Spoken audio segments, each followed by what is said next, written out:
नमस्कार, मैं आचार्य विनय का इससे प्रयाग एस्ट्रोलॉजी सॉल्यूशन और रिसर्च सेंटर से आप सभी का स्वागत है। दोस्तों, आज हम लोग जानेंगे कि देशकान कुंडली को बनाया कैसे जाता है। बहुत ही इजी है, सरल है, आप लोग भी बहुत आसानी से इसे बना सकते हैं। देखिए, जैसे कि एक राशि में 30 अंश होता है। अगर हम उस राशि की 30 अंश को 10-10 से हम भाग दें, ठीक है, तो 30 अंश में कितना 3 देशकान होता है। जैसे कि पहले 0 से 10 डिग्री तक पहला देशकान होगा, फिर 11 से 20 डिग्री तक दूसरा देशकान होगा, फिर 21 से 30 डिग्री तक तीसरा देशकान होगा। जो पहला देशकान 0 से 10 डिग्री का जो देशकान होता है उसका स्वामी होता है नारद, और 11 डिग्री से जो 20 डिग्री तक जो भी देशकान होता है उसका स्वामी होता है अगस्त, और 21 डिग्री से जो 30 डिग्री तक जो भी देशकान होता है उसका जो स्वामी होता है वो है दुर्वासा मुनि, ठीक है। और समझिएगा कि जो पहला देशकान जब भी देशकान हम लोग बनाएंगे, पहला देशकान उसी राशि से शुरू होगा।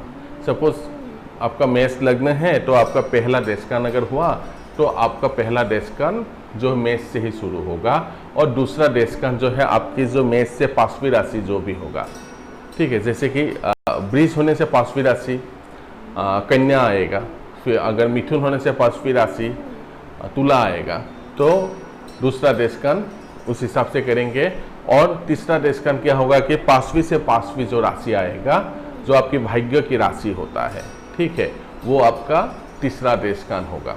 इसमें जो पहला देशकान जो है वो आपका खुद जो हम कहते हैं लग्न को, और दूसरा जो है आपका बुद्धि, विवेक, ज्ञान, और तीसरा जो है आपका भाग्य, पिता और पूर्व जन्म, ये सब का जो भी फल है वो सब हम नवम से देखते हैं। इसलिए देशकान में हमेशा 1, 5, 9 राशियों को ही महत्व दिया जाता है, उसी से ही देशकान बनता है।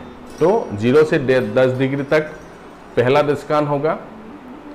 तो आइए इस तरह हम समझ सकते हैं कि 0 से मेष लग्न में 0 से 10 डिग्री तक जो मेष का ही देशकान होगा, और 11 से 20 डिग्री तक जो सिंह का देशकान होगा, और सिंह राशि होगा, और 21 से 30 डिग्री तक धनु राशि होगा।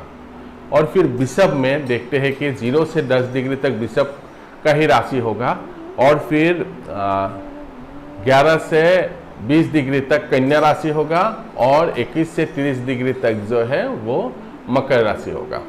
और मिथुन का देशकान क्या होगा? पहला देशकान तो अपना मिथुन राशि ही होगा, जो दूसरा देशकान होगा वो तुला राशि होगा, जो तीसरा देशकान होगा वो कुंभ राशि होगा। कर्क में फिर कर्क का खुद का पहला देशकान होगा, जो दूसरा राशि आएगा वो है वृश्चिक, और जो तीसरा आएगा वो है मीन। और सिंह का जो पहला देशकान जो है वो सिंह राशि का ही होगा, और दूसरा देशकान जो है वो धनु राशि होगा, और तीसरा देशकान जो है वो मेष राशि होगा। इस तरह से हम बाकी पूरे राशियों का भी निकाल सकते हैं। तो 0 से 10 डिग्री तक नारद होगा स्वामी, 11 से 30 डिग्री तक अगस्त मुनि होगा, फिर 21 से 30 डिग्री तक दुर्वासा मुनि होगा। तो देखिएगा कि सदवर्ग में एक बहुत महत्वपूर्ण कुंडली है जो है देशकान कुंडली।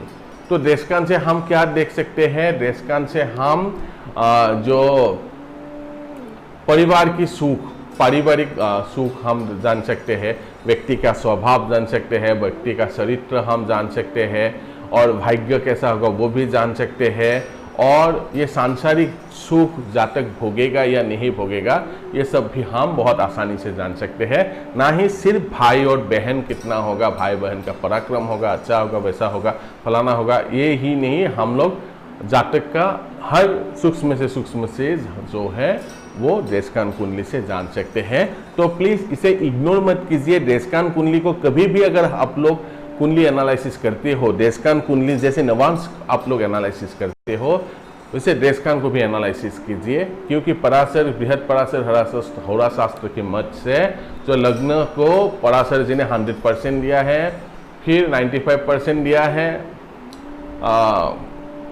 नवांश को, और फिर देशकान को 66% दिया है। तो ये तीनों कुंडली ही महत्वपूर्ण है। सदवर्ग में बाकी की कुंडली भी महत्वपूर्ण है, लेकिन हमें इसे बहुत अच्छी तरह से अगर विचार करेंगे तो हमें बहुत अच्छा नतीजा निकलेगा और उससे हम सही फलादेश कर पाएंगे। तो यही था देशकान कुंडली हम कैसे बनाए। अगर मेरा वीडियो आप लोगों को पसंद आते हो तो प्लीज़ इसे लाइक कीजिए, शेयर कीजिए और सब्सक्राइब करना मत भूलिए। धन्यवाद।